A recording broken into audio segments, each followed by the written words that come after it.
next Saturday against Tottenham, and hopefully he can continue scoring goals. You're nodding. It's nice to see you agreeing with Jamie. No, but this is. Let's not. Don't put words in my mouth. Oh, don't you put words in my mouth. I will always go for Mbappe. He can create and finish. Haaland doesn't create, he finishes. Mbappe can play on the right, he can play on the left, he can play in the middle. Haaland can only play in the middle. Now, and I said it again, and I will say it, sorry. He, in his time at Man City, I'm convinced that he will have a game with 6 goals because of what Jamie said. So when he's going to get better and score maybe the odd free kick and penalty and those tap-ins, because Man City put the ball in the box, Ruben Dias was there. If you're there, you can score those tap-in.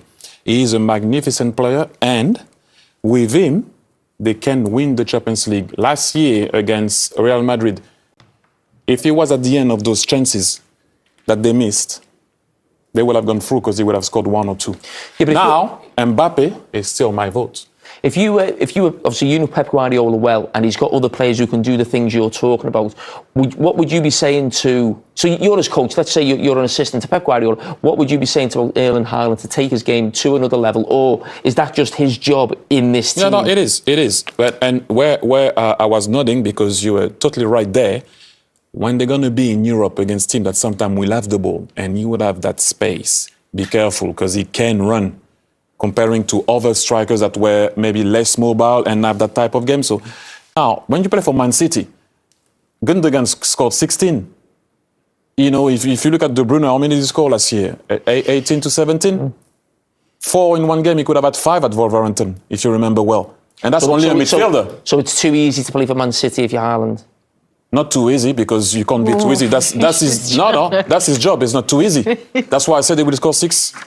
If he stays there for a long time, he will do it in his time there. But I will still go for Mbappe.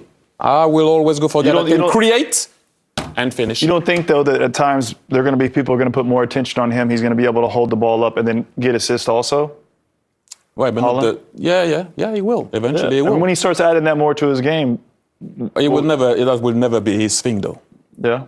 I don't personally think so. He's not here to try to see if he can go cute 1-2. We had an opportunity we didn't have it. But when the game calls for it, right? Well, but that's not his thing. And as you said, that's not what he's there for. You know, let Kevin De Bruyne have the assist. That's a different thing. If you isolate him as a player, I will repeat, I'd rather go with creating and finishing. Got it. Noted. Haaland fans, come on, where are you? Hey, we're here right here. You know, that was another great assist from Kevin De Bruyne. And like Jamie had said, you know, one of the best passers of the ball in the world, and just Haaland being able to get in the right places at the right time to cause problems. But yeah, here Foden doing a great job of creating space for himself, going back across the keeper through the legs. Great finish. I mean, Haaland gets another goal, and you know, we said it. You know, it was a tap-in. You don't have to be Erling Haaland to score that goal, or maybe even the first goal. But he's always in the right place at the right time. But he is playing for a team that I feel if any striker is there and sort of position themselves in the middle of the goal, they're going to score a lot of goals. We actually see the centre-back here, Ruben Dias, in a position we see Haaland so often.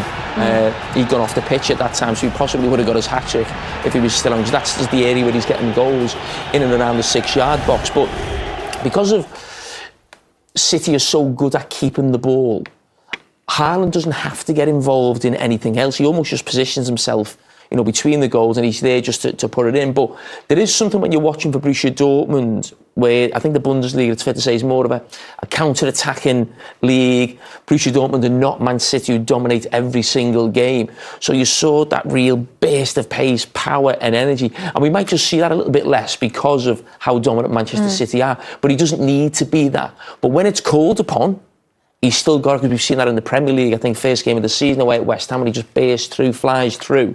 But we might see more of that once you get to the quarter-final, the semi-finals, when the games are more evenly matched rather than City dominating as we're seeing now.